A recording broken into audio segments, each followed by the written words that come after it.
Wow. Okay. Well, Clementine Ford, I'm sure that you agree with Yeah. every word of that, don't you? Um, Firstly, I'm very glad that you're happily married. It's Hmm. great. You know, a lot of women are not happily married and they find it very difficult to leave marriages, particularly because of the financial strain. So good for you. I do think that your historical understanding of feminism is extremely skewed. The idea that somehow we have only created a two-income household because feminism has tried to destroy the world is historically inaccurate.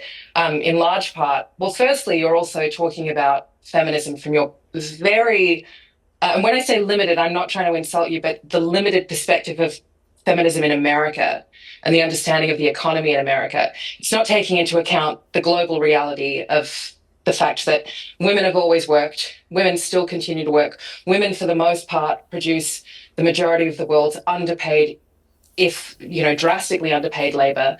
Um, Do you know why that is? Do people really know and understand? Like, do you know why that is?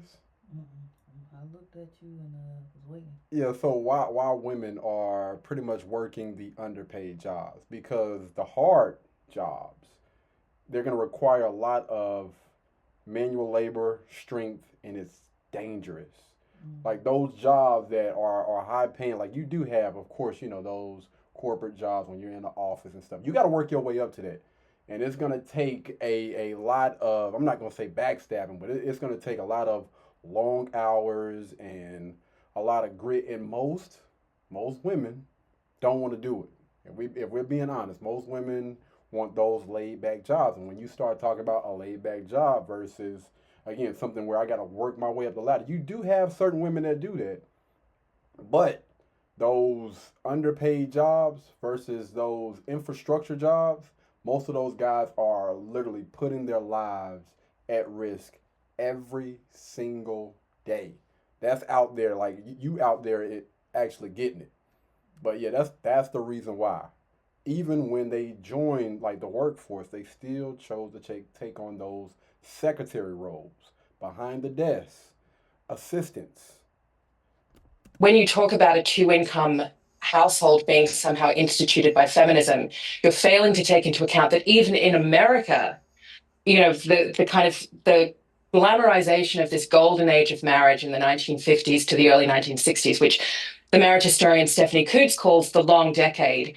This coincided with an increase in women in the workplace. So it's not as if there was this golden age where women went where married women, sorry, weren't working. Uh, for a lot of that, actually, the labor that is required to support the middle class is has always been relied on for poor and disenfranchised women, largely. Cap, Cap, man, it's holes all in her argument. Some of the things that she's saying is actually true.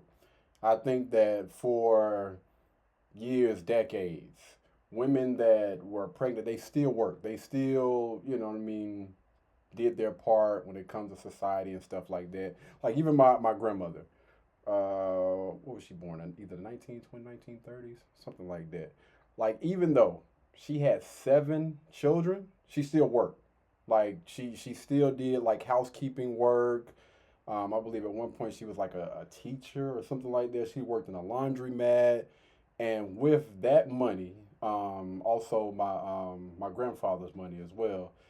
You know, a big portion of the money that she worked for was actually went towards purchasing her house, and I think it was like $500 down. So again, some of the things that she's saying is true. I think that women have always worked, whether they were pregnant, having children, or whatever. But even so, those jobs, again, cleaning, like secretary, that's pretty much what it's been.